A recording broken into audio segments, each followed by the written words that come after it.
Welcome to Secrets Worth Screening, a film club by Secrets Worth Sharing, where me, a childhood sexual abuse survivor, and a psychotherapist and film theorist analyse scenes of childhood sexual abuse in TV and film.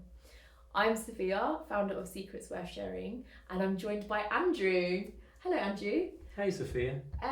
Would you like to tell us a little bit about who you are? Yeah, sure. So my name's Andrew Asibong. I'm a psychotherapist here in Brighton. But as you say, yeah, I'm also a film theorist. I've written a lot about film. I used to be a lecturer in film studies, before that French literature, so I've done quite a lot of things. But I guess the common thread is trauma in a way. Yeah. And what I increasingly was doing in my role as a lecturer in film studies before I set up my practice as a therapist was working with film that was often quite fantastical, but it contained a sort of element of trauma. And what I'd often be interested in doing with the students was not so much sort of intellectually breaking down the film and what it meant and how it was made, etc., which is what many of my colleagues in the film department, in the traditional film department, were doing. But what I was increasingly interested in, especially as I was developing as a psychotherapist in my other world, was looking with the students at how the films were affecting them emotionally. So were these films re-traumatizing them, for example? Because that can often happen with films about trauma, where they're not helpful, they're just kind of just plunging the viewer back into something disgusting or horrific. Yeah. Or were the films being used as kind of escapist vehicles, or sort of fantasy or fetishistic sort of addict, ways in which you can become addicted to a film? Or, and this is what I guess where our work together comes in, could the films be used as a more therapeutic tool? So can certain films which touch on trauma, especially which use fantastical methods to represent trauma, can they help viewers to process or work through some of the traumas that the viewer is already living with? Yes. And it might be a combination of all three, of course. This film club is all about Hollywood depictions of childhood sexual abuse. We've chosen 3 films and we're going to explore 3 different clips from them, and we're really going to see this in action about how films can actually help heal from trauma and create dialogues that teach us how to have these conversations in a better way. I thought we should start by talking about how we actually met, because I remember I fairly recently moved here and I was struggling to find some friends, and I went to Radical Rhizomes, which is a queer people of colour event, and they'd put on a karaoke night, and I was like, perfection, I don't get enough time to flex my muscle. And that's where I met you. It is, yes. And we sang, what did we sing together? We sang Grease.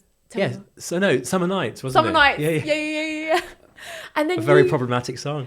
Exactly, which we talked about in our karaoke set, I think. I think almost during it, I think we were cringing at just how awkward some of the lyrics were, the way we were singing to each other. But anyway, yeah. I remember because I had this idea with Secrets, and I was like, people respond well to podcasts and people like hearing personal stories, but it's typically a more feminine audience that tend to really respond well to that. And actually, I was really struggling with getting guys into talk about child sex abuse for a variety of reasons. And I realised, I had a hunch, and I thought film is probably the way I'm going to do this, because it's so much easier to critique 2 people or a set of characters on screen instead of attending a panel and listening to a panel of people when they're sitting right there. And it was, I felt like, in a way to add an othering that made it easier to engage with this kind of topic. So that was going through my head, and have been for the past few weeks. And then I met you, and I can't remember exactly what order you'd said it to me, but you basically were like, oh, I'm a psychotherapist, but I used to be a film theorist in Birkbeck, right? Yeah. Birkbeck, yeah. And I was like, this was a destiny that we met then. Yeah, absolutely. And when I heard you talking about what you did, I thought, my God, wow, that's in many ways, although my focus isn't specifically child sexual abuse, so much of what I'm interested in is how film and just culture generally can help us to process really unspeakable trauma. Yeah. So it just felt like our conversation was very, something was gelling. Yeah, and you wrote a book about it as well, didn't you? I did, yes. In 2022, I wrote a book called Post-Traumatic Attachments to the Eerily Moving Image. Wow.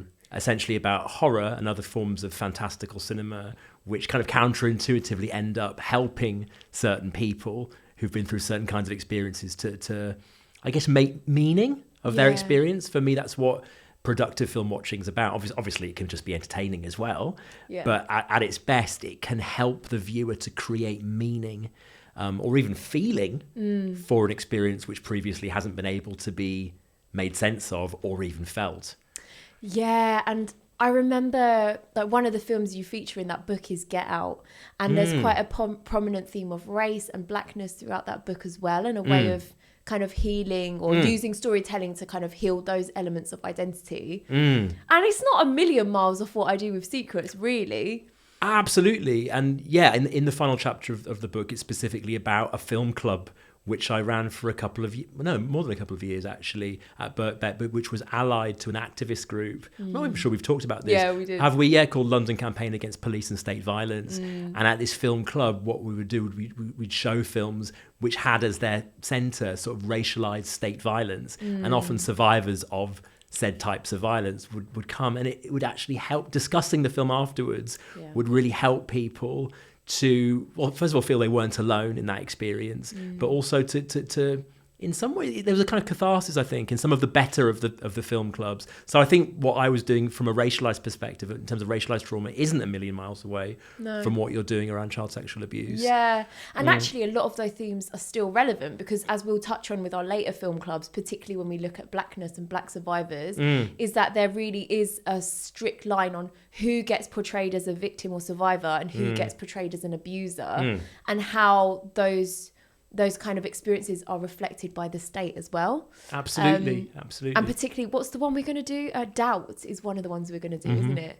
Yeah, which looks at abuse of a black boy within a clerical context, basically. And like, these are all echoes of the sorts of stories that we know about day to day, but so seldom get platformed in film. And I think that in itself is a conversation that is worth having. Absolutely. As is, I think, which is just like to manifest in our very conversation, the intersection between these different types of abuse. It's not like there is racialized abuse and then there is child sexual abuse and then over there is another, domestic violence. It's like, so often all of these things are actually happening simultaneously to the same person. Yeah. Or that certain forms of abuse can help us to shed light on how the other form of abuse works. So in many ways, abuse by by an adult of a child can mirror abuse of an individual by the state. Yeah. It's not, the family is in many ways a state-like structure for many people. For sure. In which the same processes of gaslighting and cover-up and silencing are deployed. So I think what's really exciting about the conversations we're having is that a lot of these artificially segregated forms of experience are being brought together. Yeah. In the conversation we're having right now, and the bodies that we're inhabiting right now. No, for sure. It actually reminds me, so when I was first doing a series of podcasts, the second theme that I really wanted to focus on was queerness. And I remember I went to the Queery in Brighton, which is like a community space for queer people down here. And one of the people was saying to me, like, this is great, but why did you decide to focus on queerness as your second ever podcast episode? And I said, I really don't think you can have a discussion about childhood sexual abuse without having a discussion about queerness, because it's so interlinked. Regardless of what your sexuality is, there is a moment of questioning if you've gone through abuse, especially a sexual and intimate abuse, with another adult or another child or someone related to you or outside, that can really throw up a lot of those questions about your own sexual and gender identity. Right. And I still think it's the same when we talk about race, when we talk about religion. Like, I think child sexual abuse is as much of as a race issue as it is a gender-based violence issue and all of those other things. And I think so often we just lump it off on this one thing and don't think about the wholeness of a person, right? Absolutely. Well, I think child sexual abuse, like any form of child abuse, is an assault on the identity of that person. It's a violation of that growing person's identity. So of course all the aspects of their identity, including their sexuality, including their racialized identity, including their class identity, might get kind of shattered or shaken, and there will be an impact. So, but I think I think that idea might really upset a lot of people. This idea that there'll be a link between sexuality and child sexual abuse, or race and child sexual abuse. It's like people, I think, increasingly our society is encouraging us not to think about the links between various things, as if to think about the links is somehow insulting, potentially, to certain identities. Whereas I don't think it is. I think all sexuality, in a way, emerges out of our childhood experience, you know. But again, that's something which, for some people, would be a controversial statement. Yeah. And also, I guess we'll never fully know. No. And that's the point of it, right? So, like, why shut off whole aspects of it? Let's just gently explore all of them, right? So, today we've got the mammoth task of reviewing a film club that we did 6 months ago. And I'm really glad you broke the ice when we first came in the room, because we both kind of admitted to each other slowly that we haven't prepared for this at all. So that's very good. And I want everyone to be kind of aware of that and just give us a bit of grace. But... well, it allows us to respond sort of authentically and organically to the clips we're watching, right? Rather than performing responses. So I think it's not that much of a problem. Yeah, I don't think so. Yeah. So what we're going to do is we're going to watch the 3 clips that we showed at our first ever film club, which was Hollywood representations of child sex abuse. We're going to respond around why we chose the clips we chose, a bit about the context of the films for why we chose them. And then we're also going to kind of remember, because I remember quite a few of the responses that the audience had at the time, which I think is nice to bring up. And then move on to the next one, bish bash bosh, and hopefully remember the overall message that we had. Yeah, sound good? Great. All right, so we had a bit of a story with this because we wanted to start with the history of cinema and where childhood sexual abuse began. And I remember really vividly, we sat down in the Modelo lounge. We were doing a massive brainstorm about what films we would include. And the first thing you said was, oh, what about that Bing Crosby song, Little One? And I was like, what the hell are you talking about? I thought that was a musical. So I'm just going to read a little bit of a blurb of this musical. Then we're going to show the clip. And I think you'll see why I was so surprised at first. So... there's a song by Bing Crosby, who's a really famous singer, dancer, performer, triple threat from back in the day. And basically, this is a film called High Society. And basically, Bing Crosby's character is still in love with his ex-wife, Tracy, who's now engaged to somebody else. And he basically goes back to report on her wedding and tries to kind of infiltrate and fall back in love with her. Would you say that's a fair... Yeah, absolutely. It's a remake of the classic film, The Philadelphia Story, with Katharine Hepburn and Jimmy Stewart and Cary Grant. So it's same story, identical. Yeah. Okay. Yeah, but this one has music. Yeah. I see.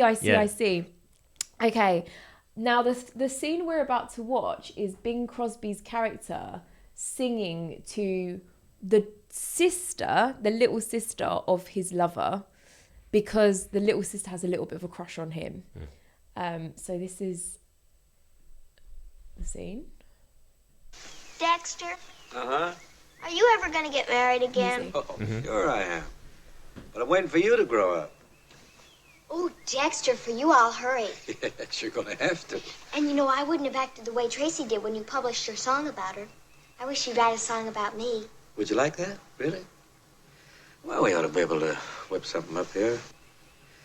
Oh, let me see now. Oh, little one, I was so gloomy, felt that life sure would undo me, till one day you happened to me, my little one.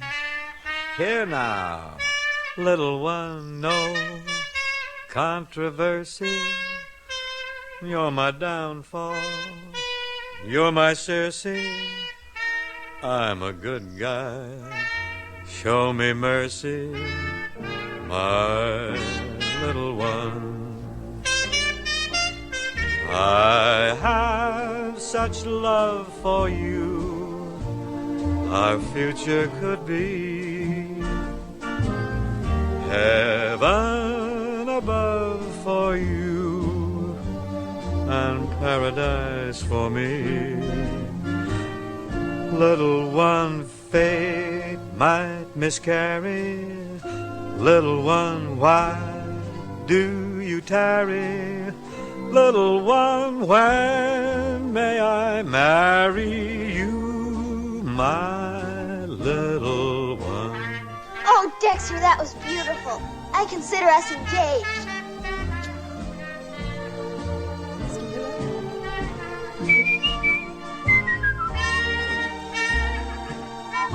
Yeah, sorry I didn't answer because I find myself completely drawn in by that Yeah. crazy scene. Yeah, I wanted to see it right to the end. Honestly, I mean, okay, I have my thoughts, but what was it about this clip that was the first thing that came to mind when I said, let's do something on Hollywood and childhood sexual abuse? Well, it just popped into my head. It wasn't, we were brainstorming, weren't we? Yeah. And I was trying to make my mind go back as far as possible in terms of, the Hollywood history that I'm familiar with. I'm sure there's lots of stuff from earlier, but this was a film, as I told you on that day, which I used to watch as a kid that my dad was really into. We'd always watch High Society. But I remember even at the time, when I probably saw this probably for the first time around 6 or 7, I remember me and my sisters laughing uncomfortably at that scene, because I think even then we knew that although it was being presented as something incredibly cute and sweet and fluffy and funny and fun, there was something weird about it, at least to us. Yeah. I'll speak for myself, at least for me. I mean, yeah. So I think it occupies an interesting part in my mind, an interesting place in my mind that's like sort of almost quite pleasant childhood memory, but one that's tinged with a sense of something's not quite right. Yeah. So it just, when we were having that conversation, it just popped out, and I was like, "Ooh!" And then obviously because you weren't familiar with it, I quite enjoyed just explaining to you, it's this. Yeah. Yes, I really didn't expect the first thing we'd come to would be a musical film. Right. Yeah. Yeah. So I recently got CPD certified in, I think, 7 different types of childhood sexual abuse. That's not a flex. That's just me bringing it up. And this, for me, is the textbook example of grooming behaviours, because you have very early on a young child who we all know, and she has quite explicitly said she has a crush or some sort of infatuation or desire for this much older guy. And he knows that. And she says, "Oh, I'd always love you to write a song for me like how you want to with your lover." And he obliges straight away. And it's not, explicitly sexual in terms of the touch or any of those innuendos, but that kind of initial behavior of grooming is there, in that there's an exchange. There's a child with a need. There's an adult sort of usurping or taking advantage of that crush in order to exchange something. And you see how halfway through in the song, I know it's all staged, but he starts to put his arm around her, he starts to cuddle her, she then hugs him back, they start swaying. And I think so often when we think about childhood sexual abuse, people's minds jump to extremely penetrative or certain types of abuse. And I think what we're all forgetting is that the initial stages of that can be extremely soft and gentle, and that still is abuse itself. So when I saw that, I thought this is actually perfect, because a lot of people would be quite surprised that we showed that clip, whereas to me, I was like, this is a tick box for how a lot of these behaviors kind of start. It captures something very sort of ordinary, doesn't it?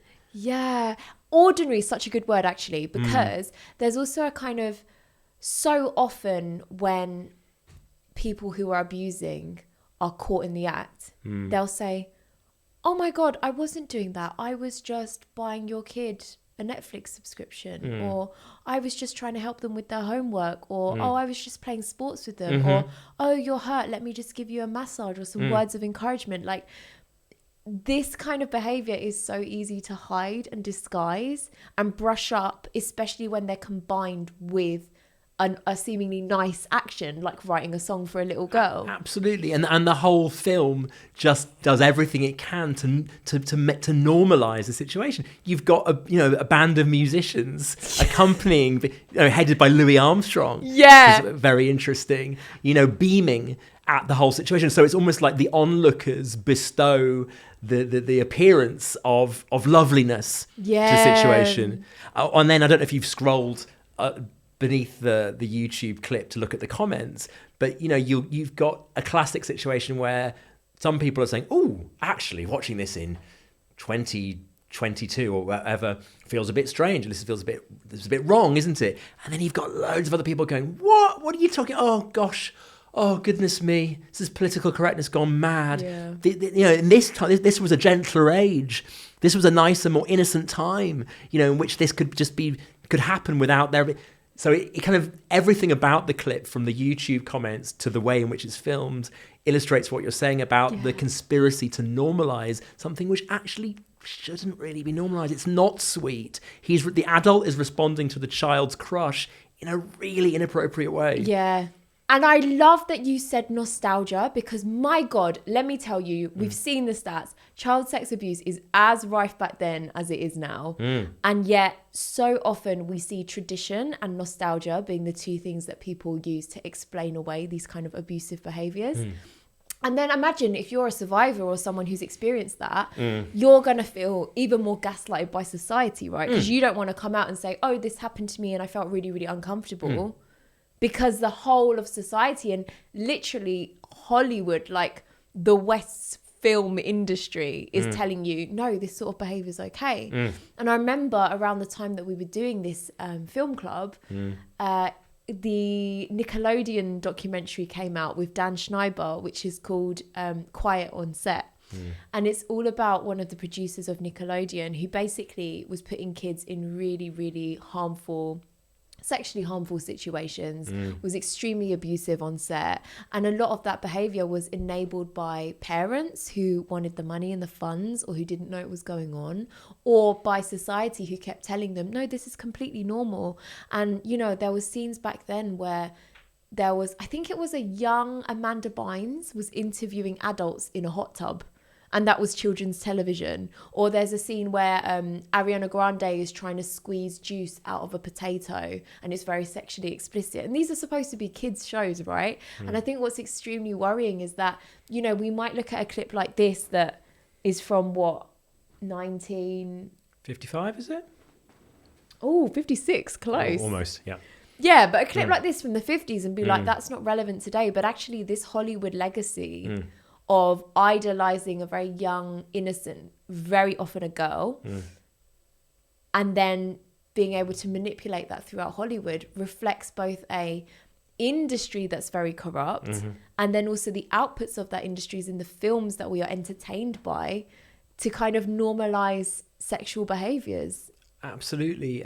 It constructs an ideology which kind of I guess, to use a contemporary word, gaslights the viewer or the victim into believing that what's happening to them is actually normal. I mean, just try to imagine watching this film when it came out. If you were the victim of a sexual assault of this kind, you know, a friend of a family or a uncle or your older sister's ex-husband, you know, and watching this, and wouldn't it be very confusing? It would be like, okay, well, in the film this seems like kind of okay, doesn't it? Almost nice. So, you know, just being very literal about it, a scene like this could really do incredible harm. Yeah, actually. And you know what as well, sorry to interrupt, but there's a scene where I think we were talking about, is it Shirley Temple, like a super young Shirley Temple on a bus? Have you seen this one? I haven't. Shirley Temple is not someone whose oeuvre I'm very familiar with, actually. Okay. Some sort of child star on a bus being probably flanked is Shirley by Temple. like, I think it is her, being flanked by like loads of sailors or a group of men going to work, right? And she's in this tiny little dress, and every so often she jumps and you see her nappy, and all of these men are just over her being like, oh, she's so cute, she's so lovely. And, you know, just like the little girl in this clip, she responds back to that. And again, drawing those parallels to how people typically respond to child sex abuse, often you'll hear something like, oh, but of course the person wanted it because they were giving those signals. And I think we often forget how easily you can be manipulated when you're young. And even if you do really want those behaviors, like where is the source of that, and where is that being encouraged? You know, because so often, especially with like teenagers who are sexually abused by older people, you know, there's this element of, well, I want to be able to have agency over my my body and my desires and all of that kind of thing, which is great. But then sometimes, without us even realizing, that can make us quite prone to abusive behaviors. Of course. But I think it's really important just to say that it's normal for children to have crushes on older people, including adults. Yeah. That's not a weird thing. It's part of growing up, you know, and I don't want to get all Freudian on you, but, you know, I am a kind of bit of a dyed-in-the-wool Freudian psychoanalyst in many ways. And for Freud, that's part of our, you know, rite of passage as a toddler and going through our Oedipus complex or our Electra complex or whatever. Yeah. The problem is if an adult responds to that love or that crush in an adult way, that's where problems arise. Yeah. And the psychoanalyst Sandor Ferenczi wrote a very, very important paper about this in 1933 called The Confusion of Tongues Between the Adult and the Child. The idea that the child expresses its love, you know, in maybe a flirtatious way or some kind of, you know, crush-like way. That's its language. But if the adult responds in a language of adult sexuality, that's when trauma takes place. It doesn't even have to be a physical interference. But if the adult responds in an adultly romantic way or sexual way, that's when the abuse begins. Yes. Do you see what I'm saying? Absolutely. And I think it's very important to remember that, because also, kind of on the flip side, you also get children who are both victims or survivors of childhood sexual abuse, but who also can abuse other children. And the motivations for that are completely different, obviously. But in those kind of situations, it's much harder because it's like, okay, there's no one set baddie, you know, doing this behavior. It might be a child repeating a behavior that's happened to them that they don't understand. But just because the motivations might not have been the same, the action of someone still being sexually harmed is still the same. And I think it all goes into this massive sphere of what we see in these kinds of films and just in society more generally of, oh, well, if it's normal and it's sweet and it's a nicely intended thing, then it's okay, you know, when actually the outcomes are often the thing that we really overlook. Yeah. Do you remember anything about how people reacted? To Little One. I think there was kind of bemusement, wasn't there, in the audience? A little bit of amusement and bemusement. I don't remember any specific comment. Do you? I do remember one, but I think it was by you yourself. And it was saying how, don't you find it so interesting that the only person of colour in the film is Louis Armstrong? Right. Who's kind of like, almost like, like musically, like going along with this behaviour, but in a very servile way. Absolutely. Yeah. I can't remember what larger point I had to make about that. Although I think there's probably these are things which will be coming out of our ongoing conversations, the way in which race and other forms of difference or othering are folded into the child abuse situation. But Louis Armstrong's role in this is very much as the cheerleader, in a way, to Bing Crosby, the servant, the servile, as you say, cheerleader. And, well, as we'll see in the Lolita, we're talking about Lolita next, aren't we? But there's also an interesting sort of, I think, a black porter or bellboy, or as they, you know, or something, who also is forced to be the onlooker of James Mason's abuse of Sue Lyon in the film. So there's something strange and possibly unconscious is going on in terms of the deployment of black characters in these films. But I guess that's maybe part of a larger discussion of racism in Hollywood. Yeah. Actually, let's move to Lolita. Arguably the first film on everyone's mind when you think about childhood sexual abuse and Hollywood. I don't think we could even have covered a film club without even mentioning this film, right?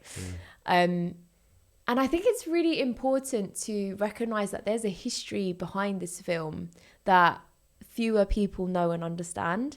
So for those of you that don't know, Lolita, the film, is an adaptation of a book by Nabokov. Is that his name? Am I saying it right? Vladimir Nabokov, Yeah, Vladimir Nabokov. And that book was written, oh God, I should have looked this up before. That's the 50s, isn't it? 54 maybe? The film is 62. Perfect. Thank you. I was going to like pause and go off and look it up. But yeah, like 50s. And there's a really interesting podcast on it called the Lolita Podcast that basically explains that Vladimir Nabokov is not actually ever explicitly said by him, but there's quite strong reason to believe that he also was a survivor of childhood sexual abuse. And this novel was a way of trying to understand and heal through understanding what a perpetrator's behavior might be like. And in the novel, it's very... So the basic concept of this story is that a man falls in love with his landlady's daughter and eventually manipulates the situation so that it's strongly implied that he kills off the landlady and then goes on a sort of like he would describe as an affair where he essentially kidnaps her and takes her all around the States. And then years later, she runs away from him and he tracks her down years later and basically finds out that she fell in love with someone and she's living in poverty and she's pregnant with somebody else. And then she asks him to leave her alone, and that's the end. And in the book, there's a very clear narrative that he is a very unreliable narrator, right? There's things that he says in the book that aren't really happening. And often he will describe his feelings and affections for what he calls Lolita, her real name is Dolores, that feel really unhinged, basically, and also kind of reflect on a childhood romance that he might have had. The problem is when this script got published, no one would take up the book because it was quite radical. And when this script actually got published, it was published by, I believe, a German publishing house that specialised in sexual erotica.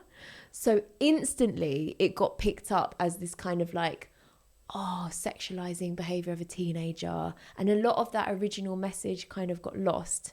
And I think that even gets exacerbated more when it got to Hollywood. So what we're about to watch now is a clip of Humbert, who's our main character, with Lolita in the bedroom. At this point, her mother has passed away and they are living far away in a house that he's bought.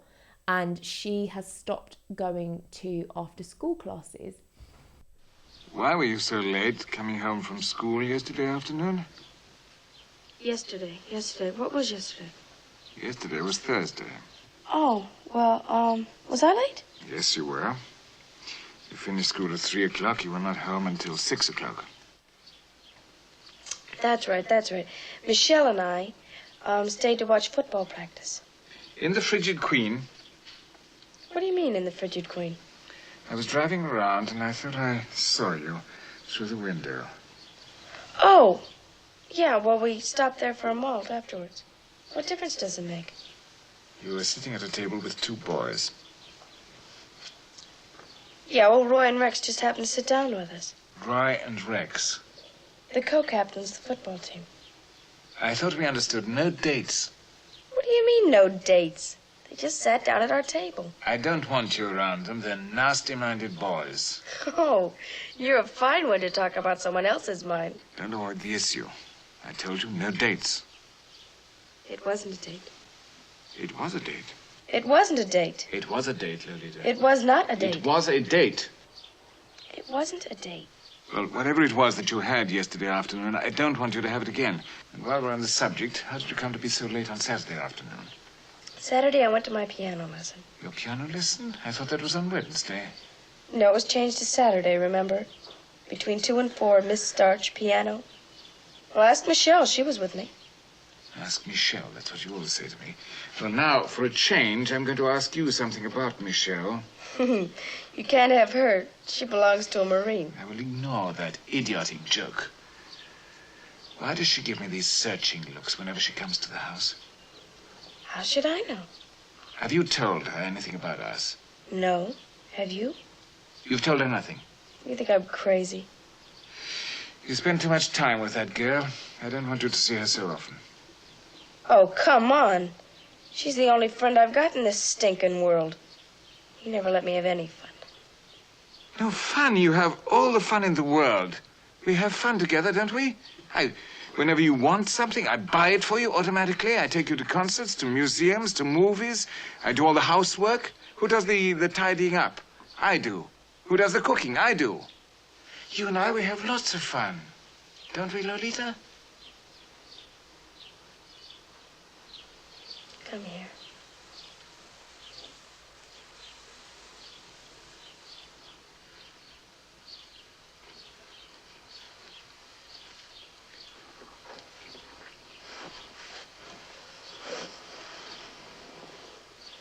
still love me? Completely. You know that. Oh my God, my head is racing. What's going through your head? I think there's so many interesting dynamics at play which can be misinterpreted as power, right? So like, first of all, Sue Lyons, who's the actress who plays Lolita or Dolores, she's lying across the bed and Humbert is doing her feet. And the way she's portrayed is almost like a Greek muse, like highly, highly sexualized. I can't remember how many, but so many scenes in this film focus on her lips. She's like, you know, the movie poster itself has her sucking a lollipop. Right there, she's sucking on a straw. In the car, she's always got her feet like high up against the window. Like she's always just on screen presented as this object of sexual desire. And in that scene, Humbert is trying to control her every single move, right? Like he's noticed she's on a date. He's not allowing her to have friends. He's not allowing her to talk about anything that's happened between him and her. He's being hyper controlling of every aspect of her life. So much so that the only power she kind of has to keep herself safe and respected in that situation is to use that sexuality, right? And anytime he said something like, oh, you know, why is Michelle looking at me, your friend, in a certain way when she comes around? And she flirtily replies back like, oh, you can't have her as well. It's like, I just see someone using their sexuality that they know works on this person as their defense, right? And then even at the end, he's like, he says something else to her about like not doing something or not talking to someone else. And she just pauses and is like, okay, come here. Like, and it's just so heartbreaking because, you know, it's almost like in Humbert's mind, he's fallen for the spell of this young woman. Whereas I just see someone trying to keep themselves safe and almost like fawning as a response to danger. Absolutely, yeah. It's painful to watch, isn't it? Yeah. I mean, I find it painful. I mean, obviously, there's bits that are quite, I think, funny to, 100%. to do with their performances. I think James Mason's performance is extremely comedic, Yeah. as is Sue Lyons. Yeah. You know, her performance is horribly underrated, and she was horribly underrated as an actor. Yeah. But it's above all, it's a twisted scene. And I think just building on what you're saying, what I would add is that what's so twisted about it is that he ends up presenting himself as her victim. Yeah. Oh my God, yeah. Because at the end of the film, he goes and sees her, right? And it's almost like, oh, this is such a waste. Like, and he ends up, spoilers, he ends up killing someone else who sexually abused her. Well, exactly, because she actually ends up getting basically groomed and kidnapped by another paedophile. Yeah. By a much more organised paedophile. Yeah. Who's played by Peter Sellers in the film, the character of Claire Quilty. And they're both British as well, aren't they? Yeah. Both the paedophiles. That's interesting. Love that. That's interesting in terms of our subsequent discussion about the othering of the paedophile. Yes. So yeah, that's Hollywood's version of othering, I guess. The British always the baddies. The British baddie. But yeah, maybe a very mild form of othering compared to some of the others that we could talk about. But yeah, absolutely. Yeah. So sorry, you were talking about Peter, the other guy that grooms her. Oh, Claire Quilty, yeah, Claire Quilty. Exactly. So I think it's really important just to notice that she doesn't escape to greener pastures. She's basically taken off to be to do awful things in Claire Quilty's sort of paedophile community. Yeah. And then she manages to escape from him eventually, and that's when she ends up with the younger man that she's with at the very end. Do you know what's so funny? That whole story arc completely skipped my mind. When I was thinking about it. Yeah, because then, Humbert, our main character, then goes on to kill Exactly. Quilty. So the film begins with him killing Quilty. Because Quilty's the better paedophile, in a way, the stronger, more successful paedophile. Yeah, and it's almost like we're supposed to believe that the narrative of like, oh, but you were safer with this paedophile, so you should have stayed with him. That's kind of what That's what he thinks, because his mind is completely twisted. Yeah. And then as you were saying about him being under her spell, it's like, oh, well, in his mind, he's killed for her kind of thing. Yeah, it's so terribly sad. And I think one massive disservice that the film does to the book is that by portraying it through Humbert's first person narrative, but only his gaze, you're kind of almost like forced to empathize with him. And I think the novel does that too, but yeah. Yeah, oh, for sure. Yeah.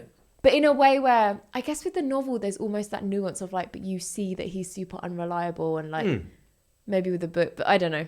With a film, I'm just like, okay, this has all been super staged. Like, we're ultimately, because Sue Lyons was 14 when it was filmed. Sue Lyon was 14, yeah, but Lolita is supposed to be 12. Yes. In the novel, she's 12 when the action begins, yeah. Yes, exactly. And I think it's so interesting because what we do when we take these stories into film and we involve other people and other children is what you've essentially done is you've sexualized a young person in order to play the victim of someone else who's sexualizing her. Absolutely. So in many ways, Sue Lyon as an actor, as a child actor, is being abused, I would say, by Stanley Kubrick and James Mason and everyone else involved in the film. Absolutely. And yeah, I think she spoke out about her experiences in the film and how she's simultaneously expected to be like a little child as an actor, deferential to Mr. Kubrick and Mr. Mason and Mr. Sellers, etc., but then also carry an extremely traumatic film on her shoulders.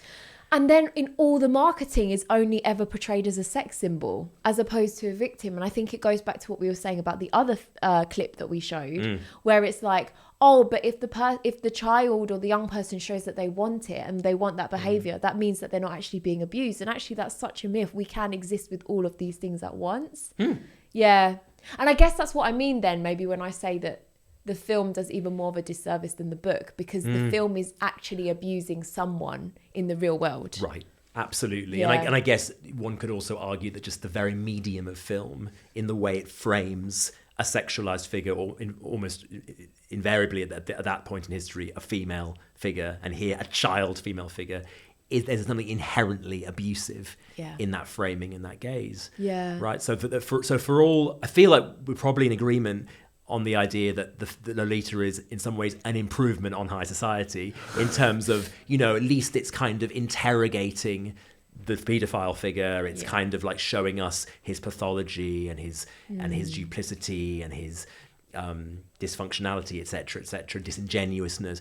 But at the same time, it's kind of betraying the victim survivor viewer by sexualizing the central victim of the paedophile. So it's kind of just trying to have it both ways 100%. in some ways. And also it really furthers that narrative of like some types of abuse are worse than others, which I really, really struggle with, to be honest, because obviously this child is being raped against her consent. She's been kidnapped. She wasn't even told her mother had died until like 2 or 3 days after she's been taken away.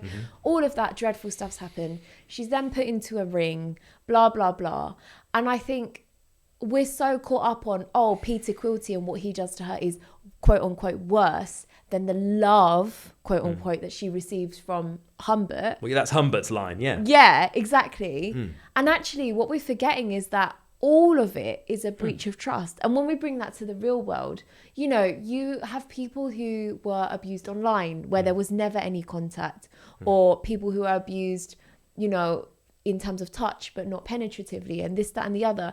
And I think we're so obsessed on the action of abuse that's happened that we forget to actually be there and support survivors in the first place. And it creates such a horrible dialogue of, I experienced X, so I'm more of a victim than you, and this, that, and the other.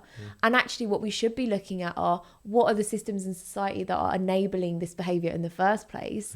How can we get away from protecting people who abuse and actually instead understand the root of those challenges and free, like, all of it is bad. Like, there doesn't need to be this whole sliding scale.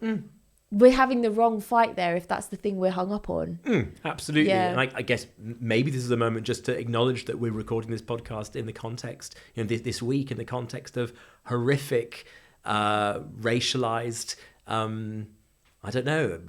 terror, basically, around Elon Musk and the Rotherham groomings and Jess Phillips. And, in so many ways, what's going on is a macro version of what you're talking about, whereby the actual experience of the horror of child sexual abuse is actually being betrayed and deflected from by an attempt to create some kind of other discussion, whether it's a discussion around race or religion or, all of it is a way of actually not staying with the horror of what has happened to the victim of the abuse. Yeah.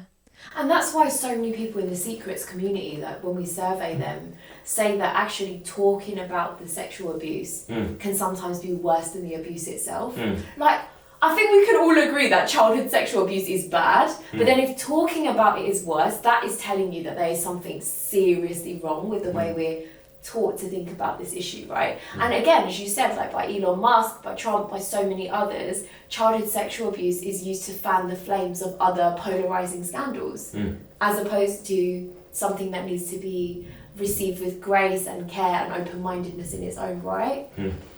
But it's being instrumentalized, isn't it? Yeah. So it's a bit mad, isn't it? The abuse in itself is the instrumentalization of a young person, a child, for nefarious sexual purposes. But then what happens is that then the assault itself can end up getting instrumentalized in debates, which are basically debates which are totally based on bad faith. So it's a kind of series of really gruesome instrumentalizations. Yeah, no, definitely. So speaking of that othering, I think now is the perfect time to bring in Twin Peaks Fire Walk with Me, which I think is safe to say is one of your favourite films, right? Yeah, I think it's one of my favourite films. Yeah. As I've probably said to you before, I'm a bit bemused by that myself. And it's not as if I think it's a film completely without problems. Quite serious problems, actually. But yeah, emotionally, it's something which has stayed with me since I saw it as a teenager. And what, for people who don't know anything about it, like, what is that film? So it's essentially a prequel to David Lynch's much more popular TV show Twin Peaks, which ran from 1989 to 1990, which is about the aftermath of the murder of a schoolgirl, a 16-year-old homecoming queen called Laura Palmer. So the TV show starts with her, with the discovery of her body, and then it's all about her family and friends and community, and it unfolds as quite a quirky TV show, a weirdly often quite comical, quirky show about this eccentric town, Twin Peaks, where Laura Palmer was from. But the film is completely different, so it's about the last 7 days of Laura Palmer. So Laura Palmer actually comes to life in this film, and it's a completely different tone. It's essentially a horror film, really frightening horror film, combined with a certain kind of melodrama, which attempts to recount Laura's abuse at the hands of her father, Leland, but reveals that Leland, the father, the abusing father, was basically possessed by a malevolent spirit, a kind of demon called Bob. So it kind of sounds absurd, but the film treats this, with deadly seriousness, the abuse and eventual murder of Laura at the end of the film by her father / Bob. Such perfect summary. So what we're going to do is we're going to show 2 clips. We're first going to show the wash your hands scene, because we chose that scene because it really, really highlights the tension of what their relationship was like, Laura and her father. And then we're going to show the scene where it actually is revealed that Laura's father is Bob. Because for a really long time, she doesn't realise that she's being abused by her father, does she? She's kind of thinks it's this demon called Bob. Which it is, in a sense. Yeah. Yeah, and then there's this moment where she kind of figures it out. Yeah, so the two entities are one. Yes. Yeah. So I'll start by playing the first clip.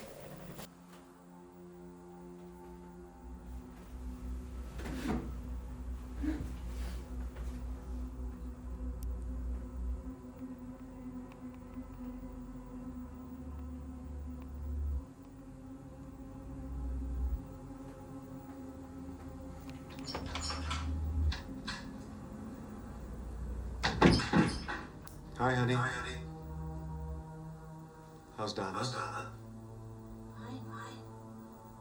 School? School's fine. Sit down. Sit down.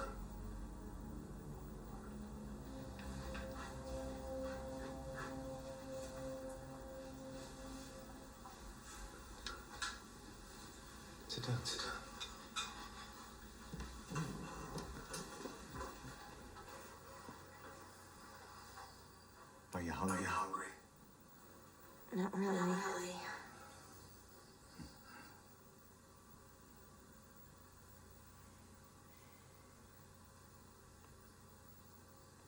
You didn't wash your hands before you sat down to dinner, did you?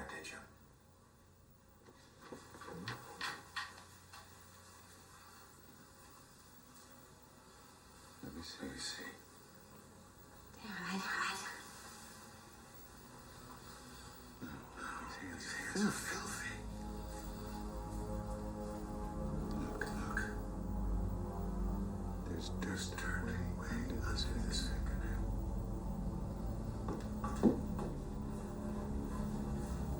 Leland, what are you doing? Look at this finger here. Laura did not wash her hands before dinner. Oh, look at this. Don't. Is it from a lover? Did you get this from your lover? They don't call them lovers in high school, Leland. Bobby didn't give you this. How do you know that Bobby didn't give her that? Did Bobby give you this? Or is there someone newer? Leland, leave her alone. Don't do that. She doesn't like it. How do you know what she likes?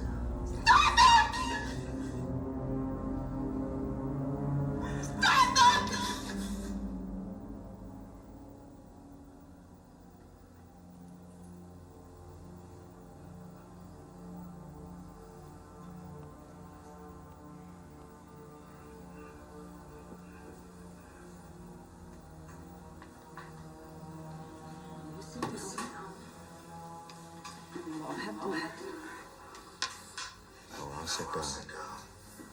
But not a one of us is going to start eating until Laura washes her hands. Wash your hands!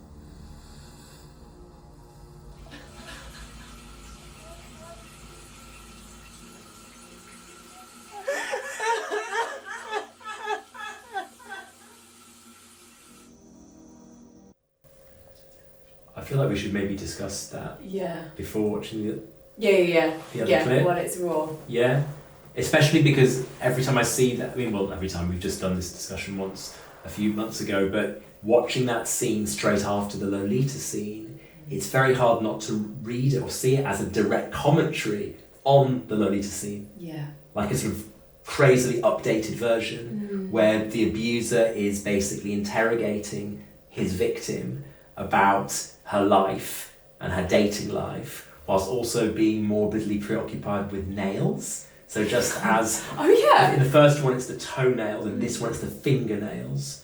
So everything has kind of got its modern equivalent, but it's switched up and turned into a horror mode. Oh my god, I never noticed that thing with the nails before. Yeah, maybe we didn't talk about that No, last we time, didn't, but we I'm just didn't. really struck by it now. Yeah. It's like, whereas in the Lolita scene, it's like, oh, he's painting her toenails, which obviously is morbid and disgusting, but in some, might go over some people's heads, and they might just think, oh, I don't know. But in this, it's like, it becomes an act of very in-your-face intrusion. He wants to look under her fingernails.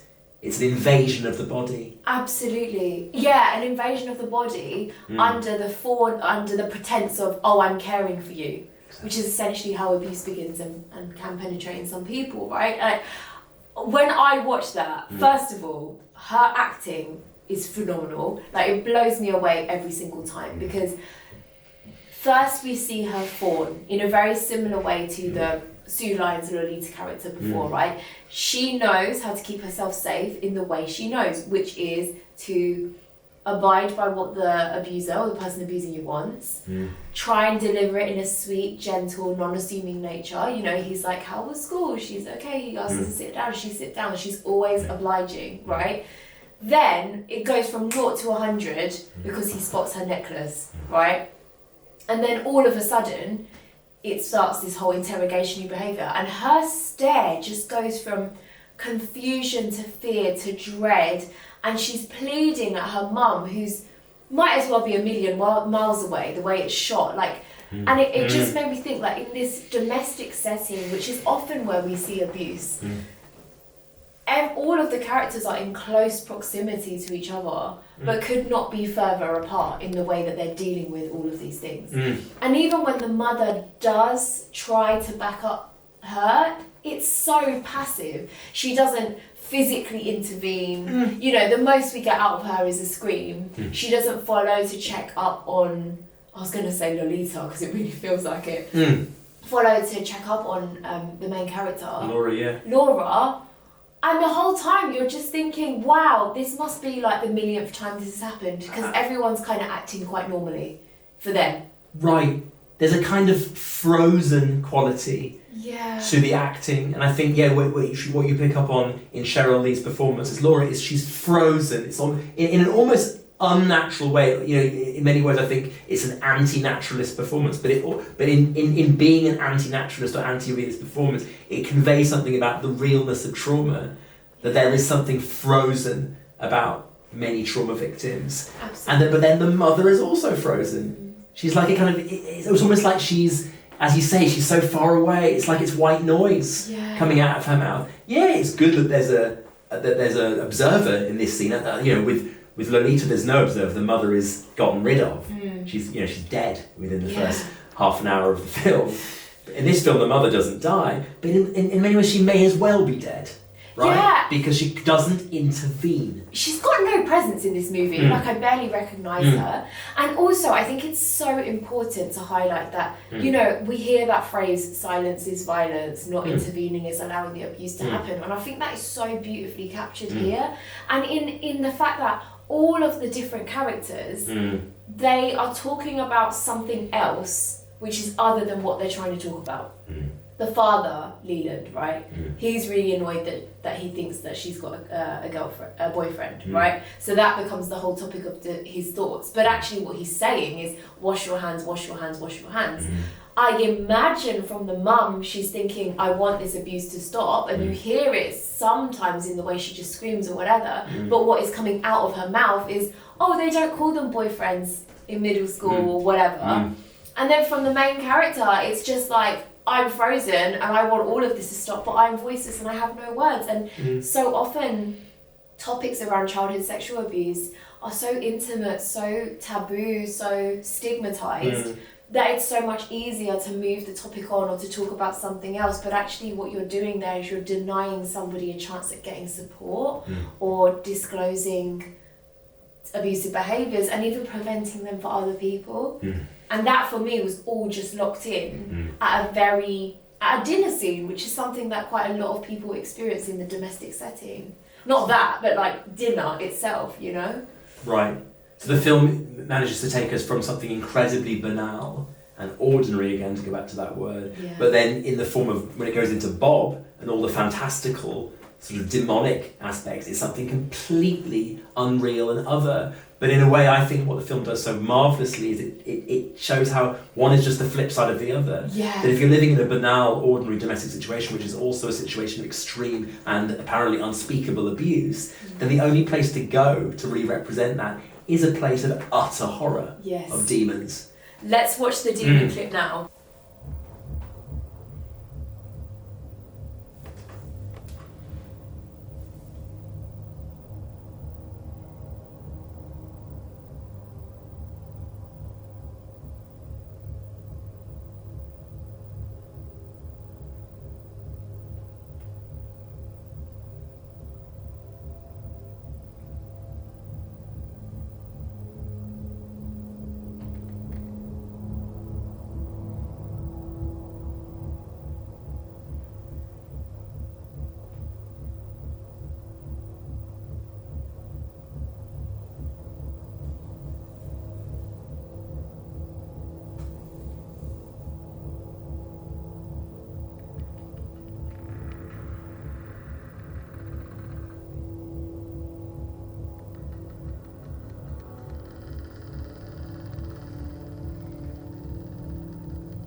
I feel, yeah, just to take us back to when we first showed that clip, I remember so vividly one of the audience members saying, it's so refreshing that of all the films in this list, you're finally showing a clip that is horrific. Because all the other clips we'd shown before had some element of hypersexuality or everything was implied, but here you see the horror of what abuse actually is. So can you imagine if in the Bing Crosby film, in the High Society clip, suddenly the little girl started to scream, or you actually started to see an authentic response of what was going on? Or if Lolita could just snap out for a second of her impeccably frosty sort of, femme fatale role. It's like those earlier girls are not allowed to do that in the film. The film kind of keeps them in a sanitized place. Whereas what you see with Laura Palmer is she presents that initially to the world, but then what the film allows her, and Cheryl Lee's performance allows, is an actually, I think, authentic and sympathetic and subjective expression of agony. Yeah. She's allowed to carry the film. The film is narrated entirely from her perspective. Yeah. Not from Leland. Can you imagine if the film was narrated from Leland's perspective? Completely different film. I mean, but that's essentially what Lolita is, right? Yeah. It's terrifying. Yeah. Whereas here you actually get Lolita, to be allowed to narrate her own story, and that's what we get in Laura Palmer. And that's why, quite a common response for a lot of people who experience sexual violence is to dissociate. And that could be a form of physical dissociation where your body does one thing and your mind is in a completely other place. Or with this kind of separation. So, almost the trauma that Laura has gone through with her father has been so intense, and she can't really perceive of that person also being her father, that she creates a literal demon to process what has happened. Absolutely. And the film never gives us any truth or any answers as to whether or not Leland is actually possessed by a demon. It's kind of left up to us as the viewers. But that is such a common trauma response to kind of, again, create this othering of the abuse so that you can live your normal daily life. Absolutely. It's dissociation as a form of survival, as a defense. Yeah. And it also makes me think so much about, I can't remember where I read this. I think it was in a book by Cradle Collective, which talks about abolition movement and imagining a world without prisons. And one of the things it says is there is nothing more harmful but more powerful than politeness. And I think about, Leland is a very middle class suburban father. His daughter's the prom queen. She's white, she's blonde, she's perfect. And yet beneath all of that, there's still this abuse happening. And almost a lot of people would not suspect that happening into a quote unquote, nuclear American household that are on the surface living the American dream, right? And I find that a really interesting narrative as well, because the way the mother has responded and the way that Laura is almost finding herself in this environment where all of this is normalised, the response to that is to create this horrible demon. Yeah. Right. I mean, the demon is very interesting in that, from my recollection of when I was a teenager, I read The Secret Diary of Laura Palmer, which is that's how much of a fan I was of Twin Peaks, and that's written by David Lynch's daughter, Jennifer Lynch. Is it? Okay. But in that in that book, or no, I'm getting confused now, but there's one of the sort of paratexts of Twin Peaks, possibly actually not that book, but you find out that Leland was also sort of haunted by Bob as a child. So the demon is kind of, it seems to me to be implied to be a real entity that haunts both father and daughter, but it still can be seen as a metaphor for dissociated response after sexual abuse, because perhaps this was what happened to Leland also. Exactly, and I was going to say maybe also a metaphor for repeated behaviours. Absolutely. Right? Because we often hear this, especially when people are defending themselves when they do abuse, is that they say, oh, well, this happened to me. And it's almost like they have then normalised that it's okay to do it to other people. And it's what I was saying before, right? Regardless of your motive, someone has still been harmed by that. You know what I mean? Even if you create this whole other narrative to kind of justify why you don't do those things, at the end of the day, like, you are harming someone. And yeah, like, of course, if Leland has been abused as well, that is also terrible and that is also tragic and all of that, but that doesn't then justify it to him to repeat that pattern and do it to his daughter. And we will cover that again when we do the film club on boys and male survivors, when we look at the Menendez brothers as well. But, you know, it's really interesting because this film often contrast the horror with the suburban ideal. And I think the ending of that clip we saw is where Laura then goes to her best friend. And your cats are named after Donna and Laura, right? Yeah, Laura passed away a couple of years ago. Oh, sorry to hear that. But Donna still living. Yeah, Laura. OG best friend. Yeah. And that's another interesting thing, because we can't overlook the power of friendship, especially for survivors. And note as well, Laura never actually discloses, oh my god, I've just realised that this demon who I thought was haunting me and raping me is actually my father. She just opens the door and Laura goes, are you my best friend? And we've talked a lot before about how when you're trusting someone with something so deep and so personal about yourself, you often can test the water by seeing how they respond to other things. And in that situation, you know, Laura's clearly crying for some sort of support, and Donna responds so beautifully to just embrace her as she is. You know, there's no need to be like, oh my god, why have you turned up on my door crying? What's this all about? It's such a lovely interaction. It's pure love. Donna loves Laura and Laura loves Donna. It's one of the most beautiful love stories in cinema, in my view. But it's a love that isn't tainted by abuse, by a need to violate. Although, I mean, having said that, the film actually is interesting in terms of what Laura does in some ways make power plays over Donna, and does kind of like flex her muscles over Donna. But again, it's never taken to a truly abusive level. What the film is interested in is how Laura has inevitably absorbed some of the demonic energy. And in a way, the film's all about that struggle. You know, to kind of divest oneself of the nastiness, for want of a better word, that has been placed in one. Yeah, and I think so often we're so used to, again, seeing this dichotomy as like abuser bad, survivor good, and actually...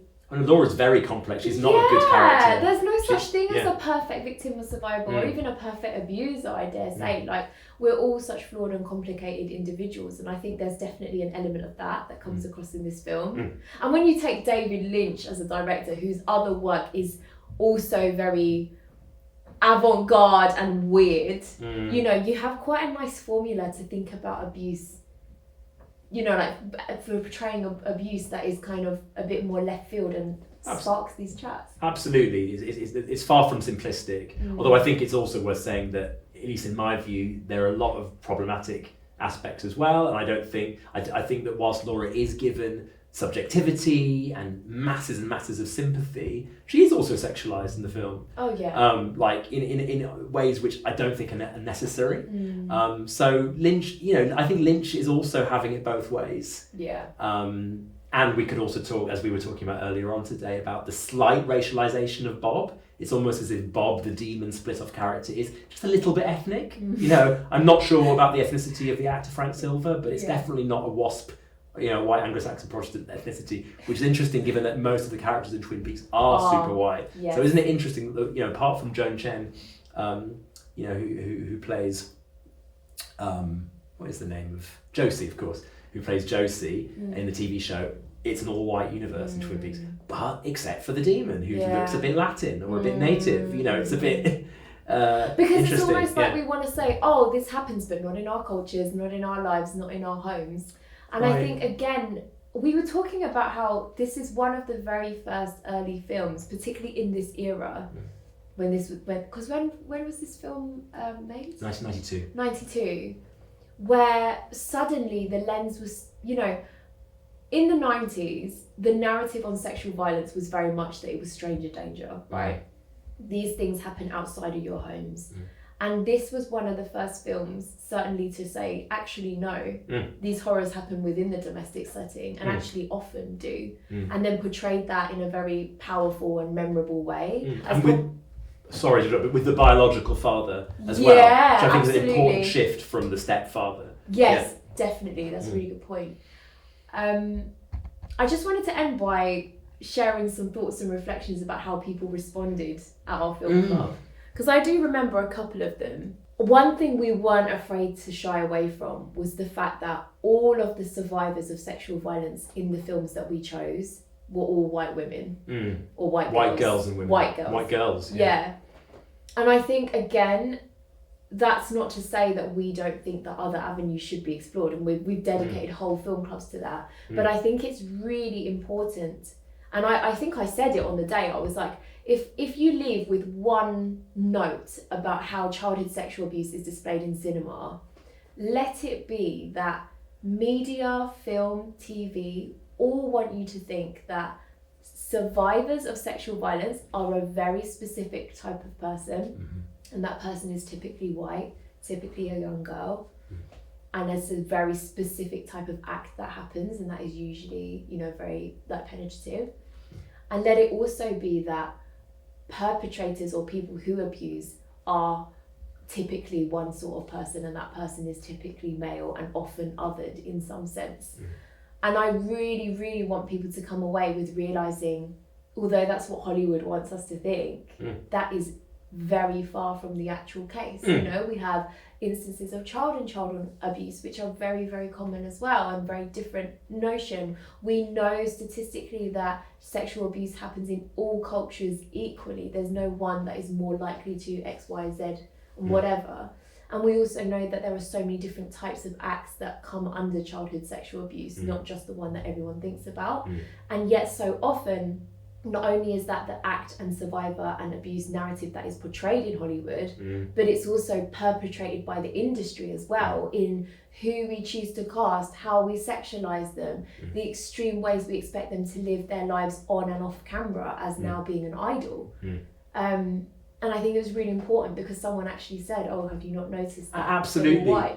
So in a way, it's important for us to, I guess, to underline that we're not trying to be complicit with the gendered and racialized stereotyping of what a victim looks like or what a survivor looks like. But we wanted to sort of start off our discussions with a snapshot of the hegemonic sort of stereotypical presentation of the white girl victim survivor, in order then to problematize that in future events. But we kind of need to look at what the stereotype is, and to look at how in some way, you know, there are things that we can get from these representations. I think especially the last one, the Twin Peaks one, but there's something about the caricaturing, the stereotyping, that also blocks our ability to think and feel about this issue. So we need to kind of be alive to both of those things. Definitely. And it's something as two people of colour that we discussed at length. Because we were originally, do you remember, we were going to have 5 clips and go into 5 different films, and then you were like, I think we're kind of biting off more than we can chew for 2 hours. And I'm so glad that we chose the 3 we did in retrospect. And that has opened up the narrative so much nicely for us now to explore boys and men, which we will do in the next film club. So I think you can all agree that was a juicy, rich, intense at times discussion. Thank you so much to Projects for hosting us in the podcasting suite at the Edit, so we can have this conversation. And if you are interested in more on this topic, Andrew has actually written a book called Post-Traumatic Attachments. Oh gosh, sorry. Shall I say it? I'll be like, and Andrew's written a book, and then you say Yeah, okay, brilliant. Okay, all right, thank you so much, Andrew. I feel like That was a really good, juicy, and at times intense review of some of the scenes that we were talking about. I hope that you learned something from it. And if you're interested in some of the topics we explored outside of this film club, Andrew's actually written a book. Could you tell us a little bit about it? Sure. It's called Post-Traumatic Attachments to the Eerily Moving Image. Trips off the tongue. The original title was just Something to Watch Over Me, but the publishers didn't like that. So yeah, Post-Traumatic Attachments to the Eerily Moving Image. That's 2022, published by Routledge. And it's not specifically about child sexual abuse, but it's about, I guess, trauma cinema. Yeah.